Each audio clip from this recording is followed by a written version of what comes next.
প্রথমেই কথা বলি, আরজি করে যে ঘটনাটি ঘটেছে এটা অত্যন্ত বর্বরচিত, নিন্দনীয়, বলার ভাষা নিয়ে এত খারাপ একটা ঘটনা। এবং বিশ্বাস করুন, আমি একজন সচেতন মানুষ হিসেবে বলছি, আমার বাড়িতেও স্ত্রী আছেন, মা আছেন, দিদি আছেন, বোন আছেন, তারা সবাই যতটুকু মানুষের চামড়া এবং মনুষ্য রক্ত বইছে তাতে আমি সর্বান্তকরণে চাই যে দোষী মানে সাংঘাতিকতম শাস্তি হোক, দৃষ্টান্তমূলক শাস্তি হোক, এমন শাস্তি হোক যে শাস্তি দেওয়ার ফলে যে পশুরূপী মানুষরা চারিপাশে ঘুরে বেড়াচ্ছে তারা ধর্ষণ তো দূরের কথা, এটা চিন্তা করলেও যাতে তাদের হাত পা কেটে ওঠে, এটা চাইছি।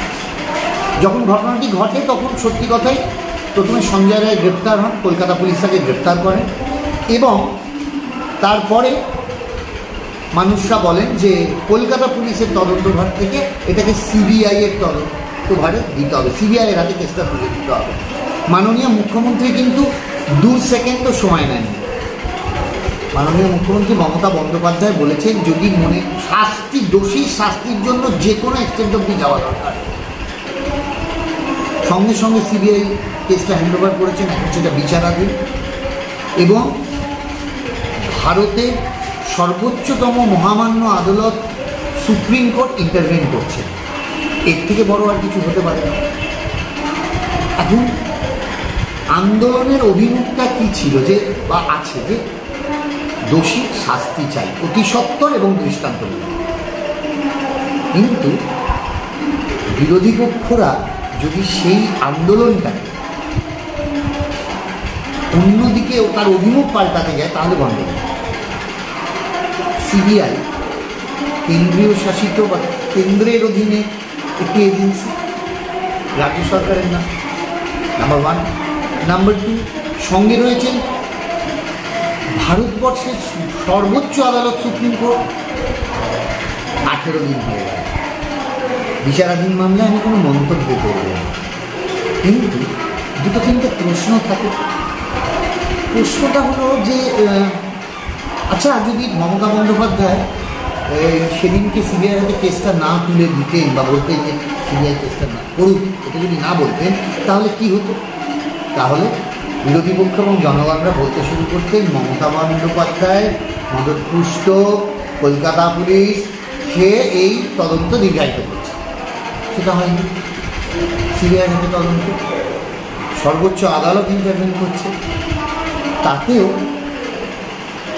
মিছিলের নাম করে যে অশান্তি, বিভ্রান্তি, বিশৃঙ্খলা তৈরি হচ্ছে, এটার কি কোনো দরকার আছে? আচ্ছা, এই অশান্তি, বিভ্রান্তি এগুলো করলে কি দোষীর শাস্তি কাল হবে?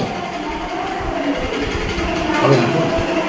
আচ্ছা, এই নবান্ন চলো বলা হচ্ছে, নবান্ন অভিযান, লালবাজার অভিযান, আচ্ছা লালবাজার কি দোষীর শাস্তি বিধান করবে? বলুন। মানে আমি আমার প্রশ্ন বলছি, রাজনীতিটা বেশি হচ্ছে। একদম। নবান্ন চলো, আচ্ছা নবান্ন থেকে কি বেরোবে? নবান্ন থেকে কি দোষীর শাস্তি বেরোবে? অর্ডার হবে? হবে না। তাহলে বিষয় থেকে বিষয়ের অভিমুখটা পাল্টে দেওয়া হচ্ছে, সেটা নয়।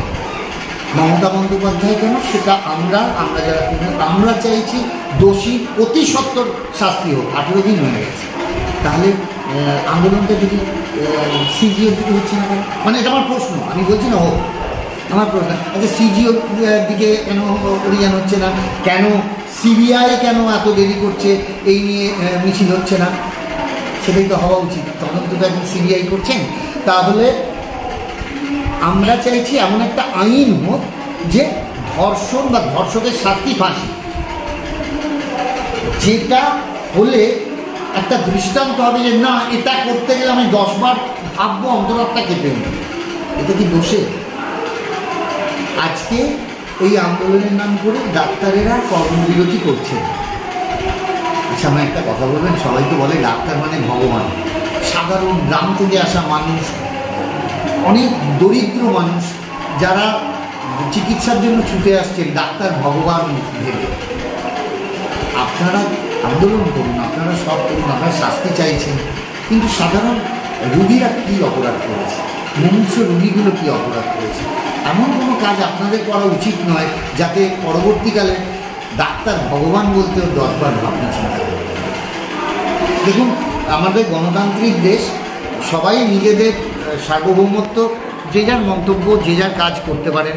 সবাই যেরকম, অনেকেই শুনছি সরকারি দুর্গাপুজোর অনুদান নেবেন না বলেছেন, সেটা তাদের ব্যক্তিগত মতামত, ব্যক্তিগত সিদ্ধান্ত। ভালো, তা যারা কর্মবিরতি করছেন শাসক দলের বিরুদ্ধে বা বলছেন, তারা সরকারি বেতনটা নিচ্ছেন তো, না নিচ্ছেন না? মানে আমার প্রশ্ন, বোনাস টোনাস যে হয় তো সরকারি, সেটা নেবেন তো, না নেবেন না? মানে মানে আমি এমনি প্রশ্ন। আচ্ছা ধরুন, যারা বলছেন এই আমাদের সেটা নিয়ে চারিদিক থেকে, তারা যারা সরকারি কোনো পুরস্কার বা ইত্যাদি নিয়েছিলেন, তারা ফেরত দেবেন? বলুন, ফেরত দিয়ে দিচ্ছি। কেননা যদি আপনাদের কোনো সার্বভৌম দেশ, গণতান্ত্রিক অধিকার আছে আপনাদের, তাহলে বলুন, ফেরত দিয়ে দেন। এত সত্ত্বেও আমরা আবার বলছি, আমরা দোষীদের দৃষ্টান্তমূলক শাস্তি চাইছি। স্মার্ট ওয়ার্ল্ড, জোনপুর ও কাঁচরাপাড়ায় সাফল্যের পর কালনায় আমরা হেয়ার বিউটি স্পা এবং grooming specialist. Smart world professional family salon, 2 number Siddheshwari lane, Kanchrapara, Shimultala, Jonpur, Kanchrapara এবং আমাদের নবীনতম সংযোজন কালনা শিমুলতলা অম্বিকা অ্যাপার্টমেন্টের স্টেশন রোডের নিকট।